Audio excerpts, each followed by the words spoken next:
시청자 여러분, 대중을 기만하며 평생을 떵떵거리고 살 줄 알았던 조갑경, 홍서범 일가의 철옹성이 결국 가장 비참하고 끔찍한 형태로 완전히 무너져 내렸습니다. 겉으로는 대한민국 최고의 인고 부부이자 화목한 가정의 표본인 척 위선적인 가면을 쓰고 살아왔지만 그 이면에 숨겨져 있던 인면수심의 끔찍한 민낯이 전 며느리의 추가 폭로를 통해 낱낱이 까발려지면서 이들 일가족은 그야말로 돌이킬 수 없는 완벽한 파멸의 길로 접어들었습니다. 현재 연예계와 언론계 취재망을 통해 확인된 이들의 근황은 과거 화려했던 톱스타 가족의 모습이라고는 상상조차 할 수 없을 만큼 처참하고 궁색한 생지옥 그 자체입니다. 가장 먼저 이들의 숨통을 조인 것은 바로 막대한 금전적 타격과 걷잡을 수 없이 추락한 사회적 지위입니다. 아들의 불륜과 시댁의 가혹한 학대 사실이 세상에 알려지면서 조갑경과 홍서범 부부를 모델로 기용했던 수많은 광고주들과 방송 프로그램들은 이미지 실추를 이유로 일제히 계약을 해지하고 수십억 원대에 달하는 천문학적인 위약금과 손해배상을 청구했습니다. 전 며느리에게 지급해야 할 거액의 징벌적 위자료와 매달 쏟아지는 방송계의 위약금 폭탄을 도저히 감당할 수 없었던 이들 부부는 결국 평생의 자랑거리였던 강남의 호화로운 고급 저택을 헐값에 급매물로 내놓고 쫓기듯 야반도주를 감행해야만 했습니다. 현재 이들 일가족이 숨어 들어간 곳은 인적이 드문 외곽 지역의 비좁고 허름한 낡은 월세방입니다.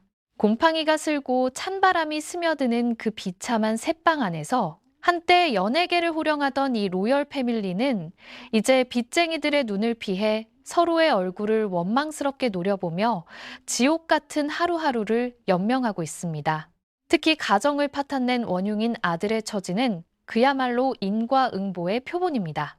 교직은커녕 그 어떤 직장에서도 파렴치한 불륜남을 받아주지 않아 완벽한 백수이자 사회적 매장 상태로 전락했으며 결국 빚을 갚기 위해 막노동판을 전전하는 비참한 신세가 되었습니다. 뿐만 아니라 과거 방송에 나와 오빠의 외도를 감싸고 며느리를 무시하며 부모의 든든한 방패막이 노릇을 자처했던 두 딸들 역시 잔혹한 연좌제의 덫에 걸렸습니다. 대중의 매서운 신상털기와 직장 동료들의 경멸 어린 시선을 견디지 못한 두 딸은 결국 다니던 직장마저 도망치듯 그만두었고 극심한 수치심과 대인기피증에 시달리며 낡은 새방문을 걸어 잠근 채 밖으로 한 발자국도 나오지 못하는 은둔형 외톨이로 전락해버렸습니다. 남의 귀한 딸을 지옥으로 몰아넣고 낄낄대던 가해자들이 이제는 자신들이 파놓은 거대한 무덤 속에서 서로의 살을 물어뜯으며 자멸해가고 있는 기막힌 총극입니다. 하지만 대중은 새빵살이로 전락한 이들의 몰락에 단 1%의 동정심도 허락하지 않습니다. 최근 조갑경 씨가 들끓는 여론을 잠재워 보겠다며 얄팍한 사과문을 발표했지만 이는 오히려 대중의 분노에 기름을 들이붓는 꼴이 되었습니다. 전 며느리는 이 사과문이 철저하게 기획된 역겨운 대중 기만 쇼라며 그동안 숨겨왔던 시댁의 악마 같은 만행들을 추가로 폭로하며 세상에 또 한 번 거대한 충격을 안겼습니다. 전 며느리가 겪은 시어머니 조갑경은 그야말로 탐욕과 이기심의 화신이었습니다. 결혼 당시 며느리가 친정에서 정성껏 준비해온 귀한 혼수와 예물조차 시어머니의 몫이라며 억지를 부려 자신의 금고에 탐욕스럽게 챙겨두었던 사람이 바로 조갑경입니다. 더 기가 막힌 것은 법원이 명령한 손주의 양육비 지급조차 돈이 없다는 핑계로 이리저리 미루며 단 한 푼도 주지 않으면서 정작 본인은 강남의 최고급 피부과를 VIP로 들락거리고 수백만 원짜리 명품 가방과 사치품을 끊임없이 사들이는 파렴치한 행태를 보였다는 것입니다. 내 핏줄의 밥값은 아까워하면서도 본인의 거치장에는 돈을 물쓰듯 쏟아붓는 그 아나무인의 태도에 며느리는 뼈저린 절망을 느껴야만 했습니다. 그러나 이 가족이 대중에게 결코 용서받을 수 없는 가장 끔찍한 악행은 따로 있습니다. 바로 아들의 외도를 묵인한 것을 넘어 며느리의 영혼을 난도질한 참혹한 언어폭력과 상간녀를 향한 비정상적인 옹호입니다. 며느리가 남편의 불륜 사실을 알고 임신한 무거운 몸을 이끌고 시부모를 찾아가 제발 남편을 정신 차리게 해달라며 피눈물로 읍소했을 때 조갑경 부부의 입에서 나온 말은 악마의 속삭임과도 같았습니다.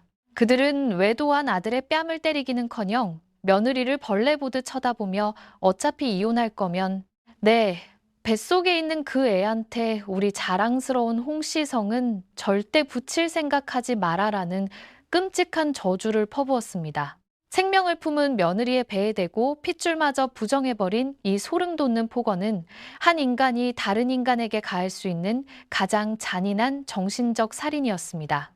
더욱 경악스러운 사실은 며느리가 홀로 방 안에서 버려진 채 고통의 눈물을 흘리는 동안 이들 일가족은 남편을 빼앗은 상간녀를 마치 구세주나 새로운 며느리라도 되는 양 극진히 대접했다는 것입니다. 수많은 목격자들의 제보와 추가 증거들에 따르면 홍서범 조갑경 부부는 아들, 상간녀와 함께 최고급 레스토랑의 프라이빗 룸을 빌려 만찬을 즐기며 파한대소했고 심지어 아들이 버젓이 상간녀를 시댁 집안으로 끌어들이는 짓거리조차 당연하다는 듯 덮어주고 환대했습니다. 조강지처와 핏덩이 같은 친손주는 철저히 길거리에 내동댕이 치고 가정을 파탄낸 상간녀와 웃으며 밥을 넘기는 이 기괴하고 역겨운 가족의 모습에 대한민국 전체가 경악을 금치 못했습니다.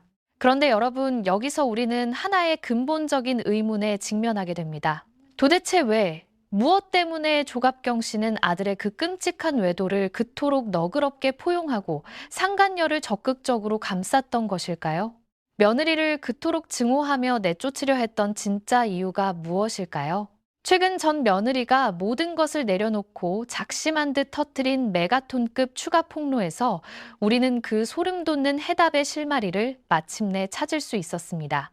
그것은 바로 시어머니 조갑경 본인에게도 짙게 드리워진 충격적인 과거 불륜 의혹이 존재한다는 사실입니다. 며느리가 시댁에서 힘겹게 시집살이를 하던 시절, 그녀는 조갑경 씨의 도저히 상식적으로 이해할 수 없는 수상한 행적들을 수없이 목격해야만 했습니다. 조갑경 씨는 겉으로는 방송 스케줄과 대외 활동으로 바쁜 척, 가정에 충실한 척 위장했지만 깊은 밤 홍서범 씨가 잠들거나 지방 촬영으로 집을 비운 날이면 어김없이 정체를 알 수 없는 의문의 남성으로부터 걸려온 전화를 받고 황급히 방으로 들어가 목소리를 낮춰 속삭이는 일들이 잦았습니다. 심지어 늦은 밤 예고도 없이 향수를 뿌리고 화려하게 치장한 채 집을 몰래 빠져나가는 기행을 일삼았으며 전 며느리는 집안 청소를 하던 중 조갑경 씨가 단순한 친한 방송계 동료라는 명목하에 어떤 낯선 남성과 상식의 선을 아득히 넘는 진하고 끈적한 스킨십을 나누고 있는 충격적인 사진들까지 우연히 발견하게 되었습니다.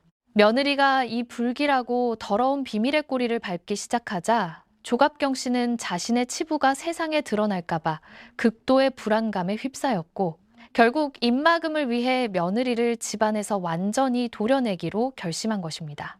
이 모든 기괴한 정황들을 종합해 볼 때 그동안 풀리지 않았던 미스터리의 퍼즐은 너무도 완벽하고 소름 돋게 맞춰집니다. 그녀가 왜 아들의 바람을 탓하지 못했을까요? 왜 며느리의 피눈물을 외면했을까요? 그 어머니의 그 아들이라는 옛말이 한치의 오차도 없이 들어맞는 순간입니다.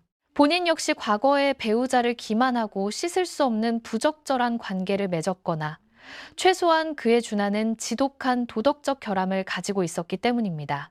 자신이 도덕적으로 떳떳하지 못하고 영혼이 썩어 문드러져 있으니 아들의 더러운 욕정 앞에서도 호통을 치기는커녕 오히려 동질감을 느끼며 눈을 감아주고 상간녀를 집안으로 들이는 기괴한 총극이 벌어진 것입니다. 평생을 깨끗하고 화목한 국민 인꼬 부부인 척 가증스러운 연기를 펼치며 대한민국 대중을 완벽하게 기만해온 조갑경 홍서범 일가. 그러나 진실은 언제나 시간의